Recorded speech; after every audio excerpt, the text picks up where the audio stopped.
Les moyens doivent être au service des fins. Ce n'est pas une finalité en soi que d'augmenter les moyens.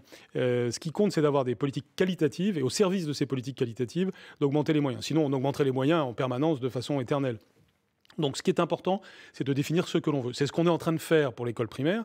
Et ce qui justifie d'augmenter les moyens pour l'école primaire, c'est notamment cette politique d'un taux d'encadrement très spécifique pour le cours préparatoire et le CE1 en réseau d'éducation prioritaire. Autrement dit, d'aller à la racine des difficultés de l'école primaire aujourd'hui, puisqu'on s'adresse aux publics les plus défavorisés, et on le fait au moment où on peut être le plus efficace, c'est-à-dire au moment où on entre dans la lecture, écriture et le calcul. Donc il y aura plus de classes dédoublées l'an prochain ? Il y aura plus de classes dédoublées l'an prochain, et donc j'en arrive à votre question, c'est ça qui va justifier plus de moyens, puisque l'année prochaine, nous dédoublerons aussi les CE1 en réseau d'éducation prioritaire renforcé. Autrement dit, les enfants qui ont bénéficié cette année de ce dédoublement continueront à en bénéficier l'année prochaine.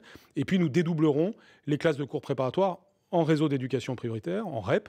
Et ça aussi, évidemment, nécessitera des moyens supplémentaires. Mais donc, du coup, quel ordre de grandeur? Alors, on lâche pas l'affaire. Je vais vous donner un ordre de grandeur, mais oui, qui n'est qu'un ordre grandeur de grandeur, puisque par définition, il faut travailler au plus près du terrain en fonction des données démographiques, en fonction de toute une série de choses.